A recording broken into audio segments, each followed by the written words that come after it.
Bismillahirrahmanirrahim. Assalamualaikum warahmatullahi wabarakatuh. Perkenalkan, nama saya Andi Afgan Nugraha, Sarjana Hukum, Magister Hukum, dengan nomor induk dosen nasional 0903019503. Saya merupakan dosen tetap pada program studi S1 Hukum Bisnis Fakultas Hukum Universitas Megarizky. Pada kesempatan ini, izinkan saya memaparkan pernyataan diri dosen dalam unjuk kerja Tridharma Perguruan Tinggi atau PDD UKTPT bidang pengajaran sebagai salah satu syarat mengikuti sertifikasi dosen tahun 2026.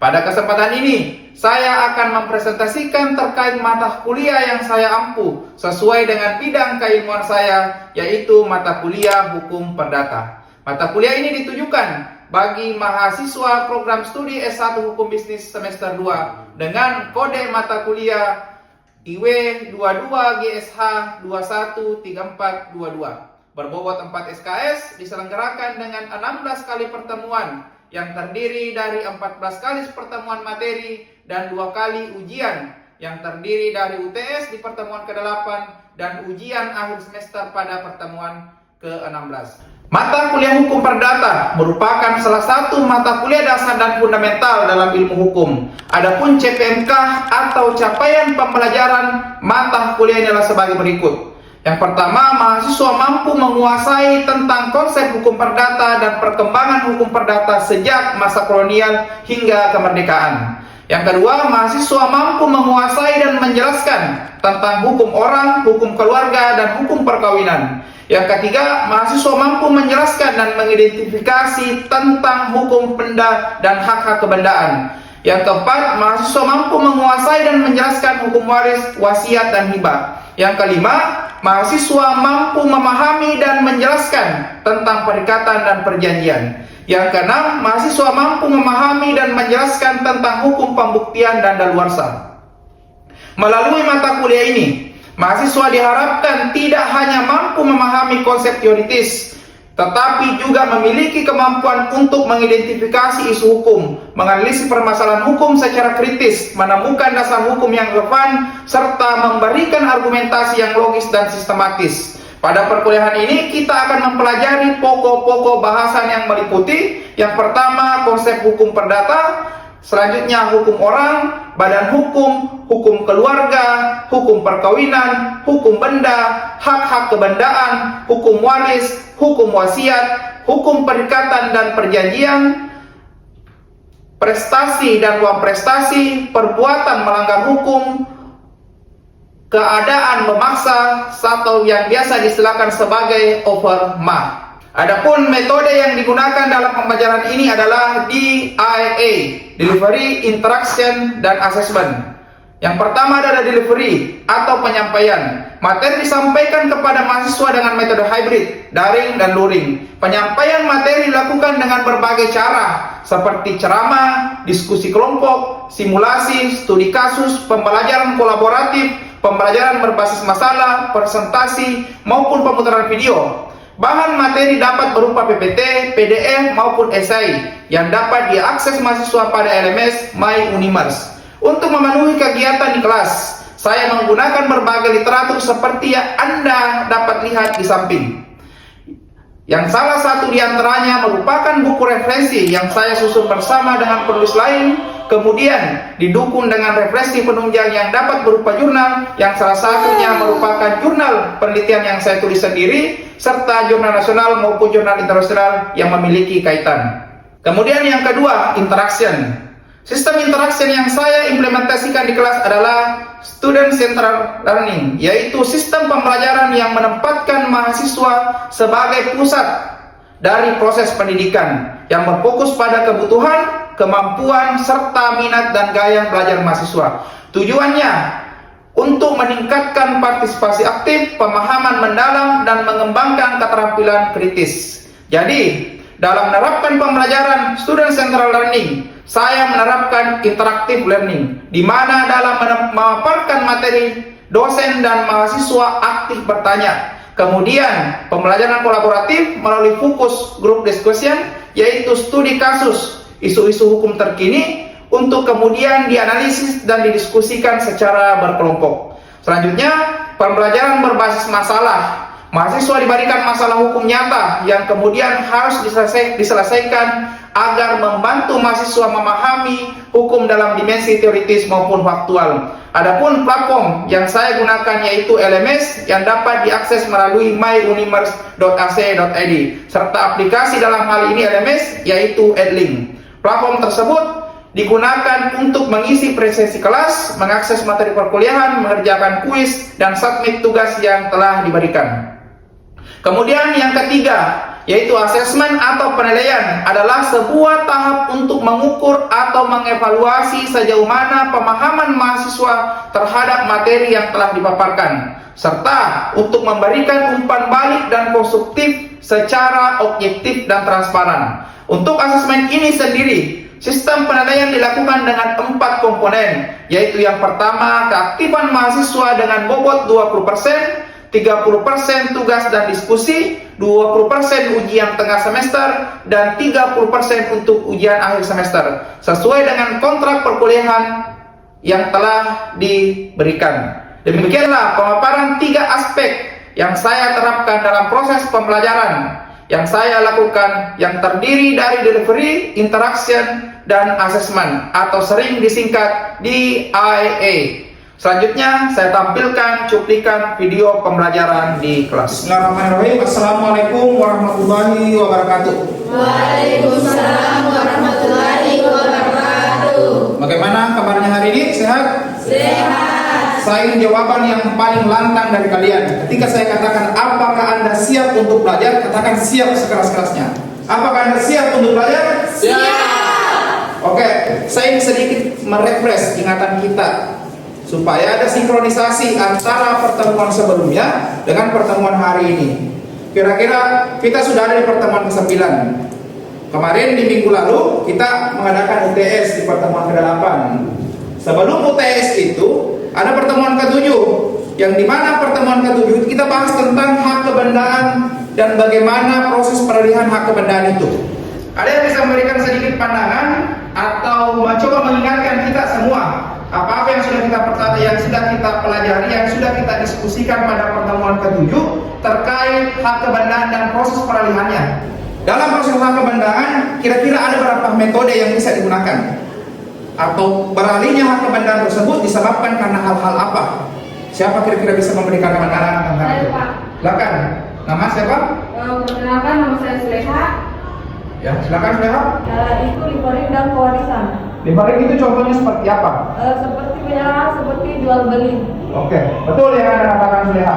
Sesuai dengan yang disampaikan oleh Suleha tadi, teman kita, bahwa di pertemuan ke-7 itu kita membahas tentang peralihan hak kebendaan. Salah satu penyebab peralihan hak kebendaan itu karena pewarisan. Itulah pewarisan yang kita akan bahas pada minggu ini atau pekan ini. Sebelum kita melanjutkan lebih dalam lagi materi kita, silakan kita melakukan absensi untuk memvalidasi kehadiran kita. Oke? Agar apa yang kita lakukan hari ini, agar apa yang kita diskusikan hari ini mendapatkan kemudahan, mendapatkan berkahnya, mari kita memulai diskusi kita, mulai pembelajaran kita pada hari ini dengan kita menundukkan kepala seraya berdoa kepada Allah Subhanahu wa taala supaya apa yang kita lakukan hari ini mendapat manfaat atau dapat bermanfaat bagi kita sendiri maupun orang lain. Berdoa dimulai berdasarkan agama dan keyakinan masing-masing. Amin. Nanti pada pekan ini kita akan membahas atau mendiskusikan tentang hukum waris berdasarkan hukum perdata, yang dimana pada pekan ini capaian pembelajaran mata kuliahnya itu adalah mahasiswa mampu menguasai dan menjelaskan hukum waris, wasiat, dan hibah. Yang dimana indikator yang diharapkan sub CPMK yang diharapkan pada minggu ini, pada pekan ini, pada pertemuan ini adalah mahasiswa mampu memahami dan menjelaskan tentang pengertian hukum waris, latar belakang hukum waris, sumber hukum waris, unsur-unsur dalam hukum waris, cara mewaris dan kewarisan dalam hukum perdata, surat keterangan ahli waris, legitim porsi, daluarsa dalam kewarisan, serta penambahan dalam pewarisan. Ya, kita masuk pada definisi. Setiap kita harus memulai sesuatu, kita sepakat untuk satu hal, kita samakan persepsi kita dulu tentang apa yang kita ingin bahas, terutama terkait pada definisi. Sebelum kita mendefinisikan hukum waris secara menyeluruh, secara utuh, secara kompak, kita memberikan definisi dulu yang paling awal tentang apa itu hukum. Sebetulnya definisi tentang hukum harusnya bisa kalian pahami bukan sejak Anda berstatuskan sebagai mahasiswa hukum, tapi definisi hukum itu harusnya sudah tergambarkan ketika Anda punya niat untuk kuliah hukum. Sebelum Anda disematkan status mahasiswa hukum, setidaknya Anda sudah memiliki gambaran bahwa hukum itu adalah apa. Saya minta gambaran itu pandangan kalian, satu atau dua orang, coba jelaskan hukum itu adalah apa, atau sebutkan hukum itu adalah apa menurutnya kalian. Silakan. Anda. Silakan Anda. Hukum adalah sekumpulan peraturan yang mengatur masyarakat. Betul. Ada yang lain? Baik, Pak. Yang Suleha lagi. Jadi hukum itu adalah seperangkat aturan yang mana jika dilanggar akan kena sanksinya. Oke, betul. Semua yang Anda katakan tentang hukum itu semuanya betul. Hukum itu adalah aturan, hukum itu adalah kaidah, hukum itu ada sanksinya, semua betul. Makanya coba kita ini kristalisasi dari apa pendapat-pendapatnya kalian ke dalam definisi hukum waris. Hukum waris adalah hukum yang mengatur, ada fungsi pengaturan di situ, beralihnya hak kebendaan dari pewaris kepada ahli waris karena adanya peristiwa kematian. Kita di negara Indonesia yang mendalilkan bahwa negara Indonesia adalah negara hukum, itu punya implikasi, itu punya akibat. Kita tidak hanya sekadar tagline bahwa Indonesia adalah negara hukum. Kira-kira apa implikasi dari pernyataan bahwa Indonesia adalah negara hukum? Implikasi dari rule of law atau negara hukum itu artinya apa? Dalam sebuah negara hukum, seseorang dinyatakan berhak, seseorang dinyatakan berkewajiban melakukan itu, seseorang dilarang untuk melakukan itu harus berdasar hukumnya. Itu negara hukum. Tidak boleh orang diberhakkan atas sesuatu ketika tidak ada dasar hukumnya. Tidak boleh seseorang diberikan kewajiban ketika tidak ada dasar hukumnya. Tidak boleh seseorang itu dilarang untuk melakukan sesuatu sebelum ada dasar hukumnya. Karena itu dalam prinsip dasar nulum delectum nulle pone sine pone lege ponani. Sesuatu itu boleh dilarang ketika ada undang-undang yang melarangnya. Dalam hukum administrasi, seseorang diberikan kewenangan sebelum ada aturan yang memberikan kewenangan kepada dia untuk bertindak. Tidak boleh seseorang itu punya wewenang ini ketika tidak ada landasan hukumnya. Itu dasar hukum. Begitu pula dengan hukum waris. Hukum waris itu dasar hukumnya ada di kitab Undang-Undang Hukum Perdata, ada di buku 2 tentang kebendaan. Itu dasar hukumnya. Terus yang selanjutnya objek warisan. Objek warisan itu ada 2. Ada aktiva, ada pasiva. Aktiva itu apa? Pasiva itu apa? Aktiva itu adalah benda-benda, keseluruhan harta benda-benda yang ditinggalkan orang yang meninggal ini, pewaris ini, yang dapat dinilai dengan uang. Itu aktiva. Apakah aktiva itu bisa diwarisi semua? Belum tentu. Aktiva itu belum tentu bisa diwarisi secara keseluruhan. Ada namanya pasiva. Pasiva itulah kewajiban-kewajiban atau tunggakan-tunggakan yang ditinggalkan orang yang meninggal ini. Misalkan orang yang meninggal itu meninggalkan hutang misalkan. Nah, apakah hartanya ini bisa langsung dibagi? Kan tidak. Harta yang bisa dibagi itu adalah harta aktiva dikurang harta pasiva.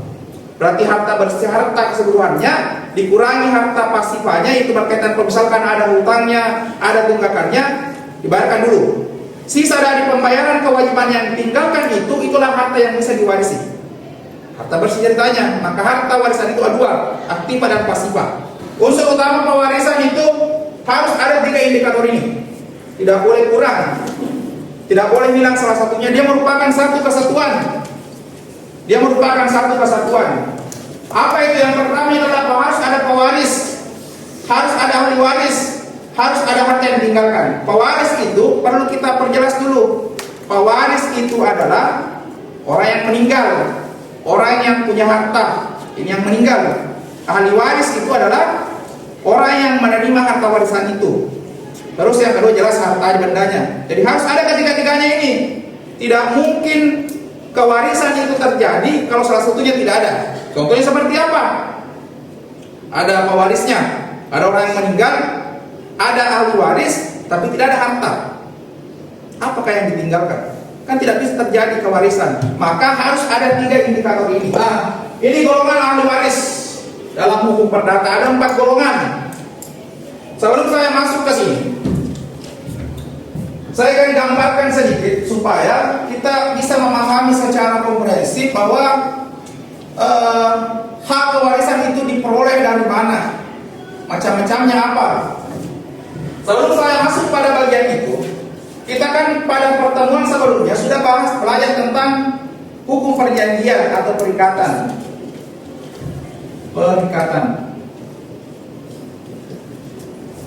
Apa itu perikatan menurutnya kalian? Perikatan itu adalah apa? Silakan, Suleha. Jadi perikatan itu adalah hubungan hukum antara dua pihak, di mana satu pihak berhak menuntut sesuatu dan pihak lain wajib memenuhinya. Perikatan. Terus menurutnya kalian lagi, saya minta tanggapannya kalian lagi. Apakah perikatan dan perjanjian sama menurutnya kita, Suleha? Perjanjian itu merupakan bagian dari perikatan. Betul. Jadi perikatan itu sederhananya adalah hubungan hukum. Hubungan hukum itu adalah ketika dia menimbulkan hak dan kewajiban. Untuk orang terikat ada hubungan hukum antara mereka. Salah satu instrumennya, salah satu metodenya adalah dengan perjanjian. Tapi bukan satu-satunya, dia hanya salah satunya. Jadi gambarnya seperti ini. Orang terikat secara hukum itu ada 2 kemungkinan. Ada 2 cara. Pertama terikat karena undang-undang, terus yang kedua terikat karena perjanjian. Kan kita sudah belajar tentang ini, perjanjian. Syarat sah perjanjian itu apa? Syarat sah perjanjian itu apa? Pertama, sepakat, cakap, objek yang jelas, dan sesuatu yang halal. Ada sepakat di situ, harus ada kata sepakat. Berarti perjanjian itu baru dikatakan sebagai perjanjian ketika memenuhi 4 syarat sah perjanjian. Yang pertama adalah kesepakatan. Orang kalau terikat dengan perjanjian itu membutuhkan kesepakatan yang dituliskan secara tegas dan jelas dalam syarat sah perjanjian. Unsur pertama adalah sepakat. Tapi kalau orang terikat secara undang-undang tidak membutuhkan kesepakatan. Dan ada beberapa kemungkinan lagi nih. Orang terikat secara undang-undang ada 2 kemungkinan. Ada perbuatan dan ada peristiwa. Perbuatan itu terbagi menjadi 2. Ada perbuatan tidak melawan hukum dan ada perbuatan dengan melawan hukum. Orang bisa terikat karena 2 kemungkinan itu. Pertama, orang terikat karena perbuatannya yang tidak melawan hukum. Misalkan contoh, kita hidup di suasana perumahan, sementara tetangga kita itu dia kebetulan tidak ada di rumah, tapi tiba-tiba datang paketnya yang mesti harus dibayarkan. Karena kita sudah mempunyai empati kepada sifat dan kepada tetangga, jadi kita inisiatif bayarkan itu hutangnya. Apakah membayarkan hutang orang lain atau membayarkan tagihan orang lain itu perbuatan melawan hukum atau tidak? Tidak. Jadi ketika kita bayarkan hutang orang lain, otomatis setelah kita bayarkan tagihannya itu langsung ada ikatan hukum antara kita yang membayarkan dan orang yang kita bayarkan. Apa hak dan kewajibannya? Haknya kita menerima pengembalian uang yang sudah kita bayarkan, dan kewajibannya yang kita bayarkan adalah membayarkan tagihan yang sudah kita bayarkan. Itu langsung ada ikatan hukum di situ. Apakah membutuhkan kesepakatan? Kan tidak. Tidak membutuhkan kesepakatan. Terus yang kedua, perbuatan yang membuat terikat kita secara hukum. Ada perbuatan melawan hukum. Contoh misalkan pada saat jalan pulang ini dari kampus, tiba-tiba Suleha serempet motornya Sri, rusak motornya Sri. Apakah menyerempet atau merusak barang orang lain itu perbuatan melawan hukum atau bukan? Melawan hukum atau tidak? melawan hukum. Jadi ketika Sulehat serempet motornya Sri, Ayub, itu otomatis langsung ada hukuman hukum di situ. Apa kewajiban yang timbul? Sri itu punya hak untuk mendapatkan ganti rugi, dan Suleha punya kewajiban untuk melakukan ganti rugi. Terus yang selanjutnya ada peristiwa. Itulah peristiwa kematian, tidak membutuhkan kesepakatan juga. Jadi ketika ada peristiwa, salah satu contohnya peristiwa yang menimbulkan perikatan hukum, inilah hukum waris. Ketika pewaris meninggal dunia, ada peristiwa kematian, otomatis ada hak kewajiban yang timbul.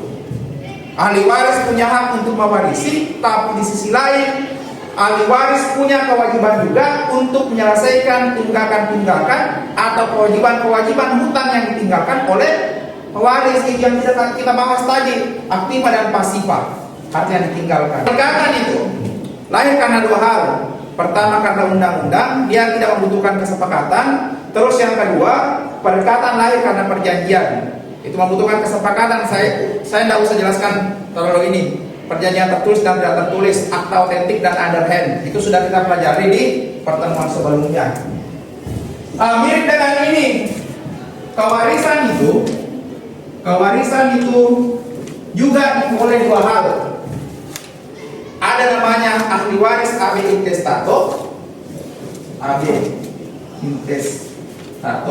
dan ada namanya ahli waris testamen. Sama dengan tadi ini perikatan, diperoleh membutuhkan kesepakatan dan tidak diperoleh karena adanya kesepakatan. Contoh misalkan AB intestato itu adalah ia memang terikat secara undang-undang, tidak membutuhkan kesepakatan, dari yang pewaris untuk menyerahkan hartanya. Walaupun tidak ada kesepakatan, dia secara otomatis harta yang ditinggalkan itu beralih haknya kepada ahli waris. Itu AB intestato. Inilah golongan-golongan ini. Ada golongan 1, golongan 2, golongan 3, dan golongan 4. Tapi kalau misalkan ahli waris testamen, itu adalah ahli waris hak kewarisan yang diperoleh berdasarkan surat wasiat atau hibah. Jadi misalkan kan dimungkinkan ahli pewaris yang meninggal dunia itu, yang memiliki harta itu, dia mau kasih hartanya sebagian untuk orang lain di luar anak dan istrinya. Bagaimana kira-kira orang di luar anak dan istri ini yang di golongan 1 ini punya hak mewarisi? Melalui ini ahli waris testamen, melalui wasiat yang dituliskan oleh pewaris. Jadi kesimpulan sederhananya bahwa hak waris itu bisa diperoleh karena dua hal. Ada namanya ahli waris AB intestato yang diatur di dalam undang-undang, itu tidak membutuhkan kesepakatan. Terus yang kedua namanya ahli waris testamen. Dia membutuhkan sebuah surat, dia membutuhkan sebuah legal standing untuk bisa berhak atas harta yang ditinggalkan itu. Jadi bisa kita lihat di sini, golongan ahli waris AB intestato itu ada 4. Golongan 1 adalah anak atau istri yang ditinggalkan. Terus golongan 2 itu adalah orang tua dan saudara kandung. Golongan 3 itu kakek, nenek, dan leluhur. Terus golongan keempat itu adalah keluarga garis menyamping derajat ke-6. Yang menyamping itu berarti paman, bibi, dan sepupu. Itu garis ke samping. Nah, dalam pewarisan hukum perdata, ahli waris yang dibawa baru bisa mendapatkan bagian ketika ahli waris di atas tidak ada. Nah, kan di sini jelas Anda bisa lihat bahwa golongan 2 itu adalah orang tua dan saudara kandung. Ketika si A ini meninggal, apakah serta-merta hartanya langsung ke orang tuanya atau saudara kandungnya? Belum tentu. Golongan kedua ini baru bisa mendapatkan bagian ketika golongan di atasnya tidak ada. Ketika dia tidak ada suaminya atau istrinya, tidak ada anaknya, berarti harta warisannya baru bisa dimiliki golongan kedua ketika golongan 1 tidak ada. Berarti begitu perlu ke bawah. Mewarisi berdasarkan testamen. Itu yang saya katakan tadi. Ada ahli waris AB intestato yang sudah diatur di undang-undang. Terus ada namanya ahli waris testamen yang di luar undang-undang, yang diatur undang-undang. Jadi untuk mendapatkan harta warisan itu harus membutuhkan legal standing yang dibuat pewaris. Contohnya misalkan surat wasiat. Wasiat dan hibah itu apakah sama? Menurutnya kalian? Bedanya di mana? Kalau wasiat apa? Hibah yang mana? Silakan, yang di belakang. Baik Pak, kalau wasiat itu Pak pesan yang pesan yang dituliskan untuk seseorang sebelum pewaris ini meninggal. Kalau hibah? Kalau hibah itu harta yang diberikan secara cuma-cuma Pak. Sudah betul, cuma kurang penyempurnaan. Jadi bedanya hibah dan wasiat itu, kalau wasiat itu harta benda bisa beralih ketika pewaris yang memberikan hartanya sudah meninggal, itu wasiat. Tapi kalau harta bendaannya itu beralih pada saat pewaris masih hidup, itu namanya hibah. Jadi bedanya di situ, peralihan momennya, waktu beralihnya. Kalau pewaris masih hidup dan diberikan harta, itu namanya hibah. Tapi kalau pewarisnya sudah meninggal dan beralih di harta kebendaan, itu namanya wasiat. Jadi bedanya di situ. Wasiat itu ada beberapa macam. Di antaranya itu adalah wasiat umum. Wasiat umum itu dituliskan oleh si pemberi wasiat tersendiri, kemudian diserahkan kepada notaris. Ada juga wasiat yang dibuat di depan notaris, yang disaksikan dua saksi, itu atau autentik. Ada namanya wasiat rahasia. Wasiat rahasia itu adalah wasiat yang dibuat oleh pewaris sendiri atau orang lain yang diperintahkan, kemudian wasiat itu disegel, kemudian diserahkan ke kantor notaris. Itu wasiat rahasia, dibuka ketika pewaris itu sudah meninggal. Itu macam-macam wasiat. Jika kita berbicara tentang ahli waris testament, ahli waris yang diperoleh atau warisan yang diperoleh dari wasiat atau hibah, itu ada batasannya. Ada batasan, ada aturan, ada sebuah kaidah yang mengatur, memberikan pembatasan. Namanya legitim porsi. Apa itu legitim porsi? Legitim porsi hak mutlak yang diberikan kepada ahli waris AB intestato, yaitu garis lurus keturunan, garis merupakan ahli waris yang garis keturunan ke bawah dan ke atas. Contohnya misalkan anaknya atau orang tuanya. Itu ahli waris yang dilindungi oleh legitim porsi. Dia memiliki hak legitimaris. Apa maknanya? Berarti ahli waris itu punya hak mutlak yang AB intestato ini.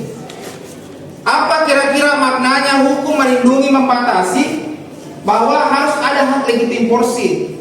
Kan tidak boleh dalam hukum perdata pewaris itu tidak boleh serta-merta memberikan hartanya semua kepada orang lain oleh wasiat. Misalkan si A itu meninggal dunia, meninggalkan seorang anak misalkan 3, tapi karena ada misalkan pembantunya atau orang terdekatnya yang dianggap berjasa di hidupnya, harta semua peninggalannya mau diserahkan kepada orang itu, dia tidak mau memberikan peninggalan kepada anaknya. Apakah bisa? Tidak bisa. Itu hak anak sah, itu dibatasi, namanya legitim porsi. Jadi saya rasa kita cukupkan untuk hari ini. Kata penutup dari saya, orang termarginalkan secara struktural itu dan membiarkan diri tunduk pada penindasan, bukan karena mereka tidak ingin melawan, tapi karena terjangkar dalam kebodohan. Mari kita bersama-sama belajar, terus menambah wawasan, terbentur, kemudian terbentuk. Jadi saya selalu mengumpamakan, saya selalu menganalogikan kita sebagai seorang pelajar, kita sebagai seorang mahasiswa merupakan musafir ilmu. Jangan pernah Anda jadikan akhir pertemuan dari sebuah sesi perkuliahan itu adalah akhir perjalanan kita. Jangan. Tapi jadikan akhir pertemuan itu merupakan awal kita menemukan ilmu-ilmu dan wawasan-wawasan baru. Jadi jangan pernah Anda sematkan setiap tulisan yang Anda dapatkan dalam kelas, jangan Anda sematkan tanda titik, tapi sematkan tanda tanya di akhir tulisan Anda. Karena itulah yang akan menghantarkan Anda pada wawasan yang lebih baru dan lebih baru lagi. Sekian dan terima kasih. Lebih dan kurang mohon dimaafkan. Wabillahi taufiq wal hidayah. Wassalamualaikum warahmatullahi wabarakatuh. Waalaikumsalam warahmatullahi wabarakatuh. Demikianlah pemaparan pernyataan diri dosen dalam bentuk unjuk kerja Tridharma Perguruan Tinggi atau PDD UK TPT di bidang pengajaran sebagai salah satu syarat mengikuti sertifikasi dosen 2026. Terima kasih. Wassalamualaikum warahmatullahi wabarakatuh.